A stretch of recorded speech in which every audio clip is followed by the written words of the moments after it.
Hey, hi, hello. I hope you're all doing well and taking care of yourselves the best that you're able to. I know it's been a while here, but as you may know, one of the things that I'm eager to do with this platform is to review drawing software and devices for beginner digital artists or anyone looking to expand their toolkit. Today I'm one step closer because, as you may have guessed from the title and the thumbnail, this is my first ever tablet review. And this is featuring the Voila L sent to me by the kind folks over at Veikk. A quick unboxing scores you a neat soft drawing glove. It's double-sided, so you technically use it on either hand. The tablet, which we'll get into in a second. Some replacement pen nibs and a tool to help change them out.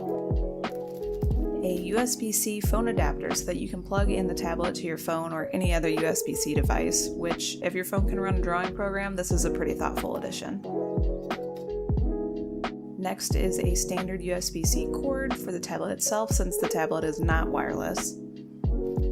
They have also included some replacement keycaps for customization. And of course, last included is the pen, which comes in this nice felt case. Coming back to the tablet itself, it feels really well made for how budget-friendly it is.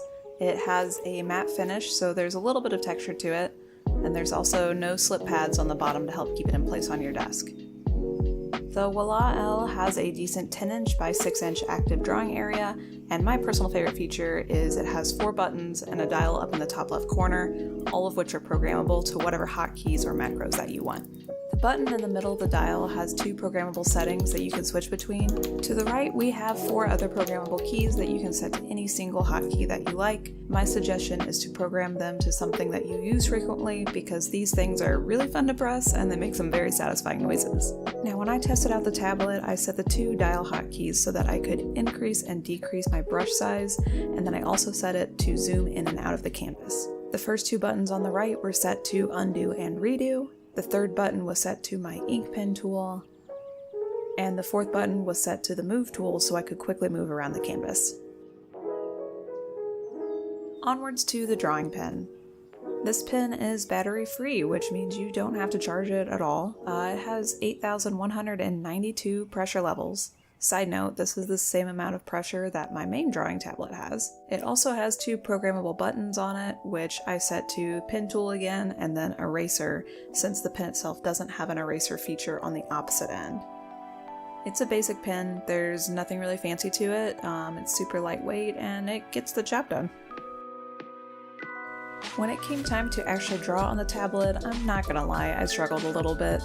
I've been using screen tablets for the past 4 years, so going back to my roots of using a plug-and-play basic tablet was pretty interesting.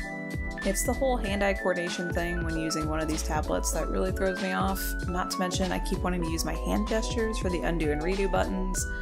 It was just a little bit of a learning curve again.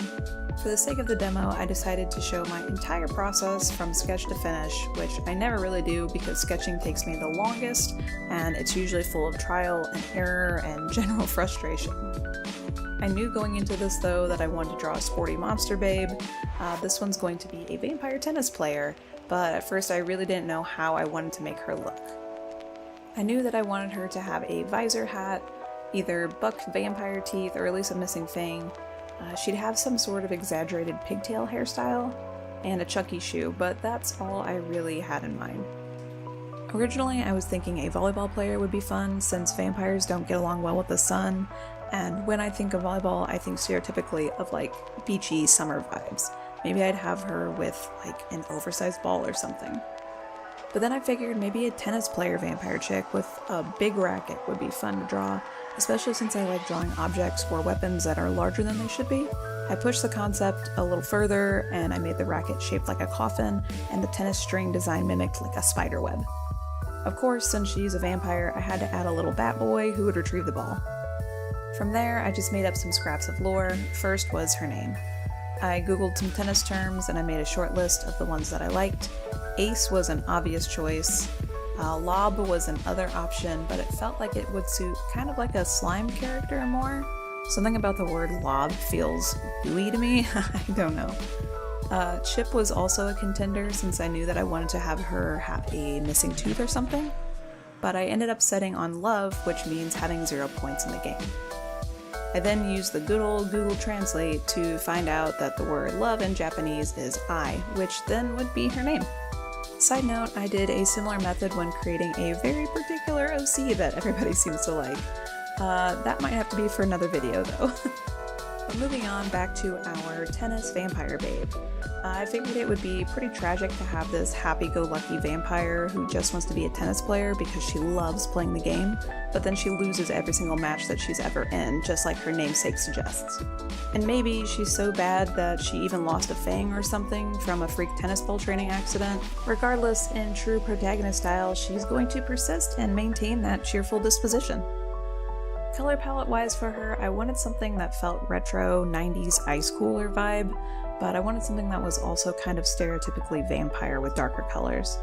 I kind of settled on like a synthwave palette and guessed from there. I'm honestly pretty stoked on how she turned out in the end, and you really wouldn't have guessed that I didn't use my regular tablet to draw her. All in all, the Voila L is a great tablet for somebody starting out in digital art via laptop or desktop. And it can also be used on a smartphone using that little USB-C adapter. Aside from the budget-friendly price, I think that the hotkeys and the dial make it stand out amongst other entry-level tablets. Those were certainly my favorite features of the tablet. So if you're in the market for your very first drawing tablet, or if you simply want to try something new, you can use code WOILATABBY on their Amazon page for 5% off. And finally, I want to thank Veikk again for reaching out and sending me the Voila L to try out and experiment with. This was a really fun time, and I hope to do more of this in the future. Thanks! See you guys later!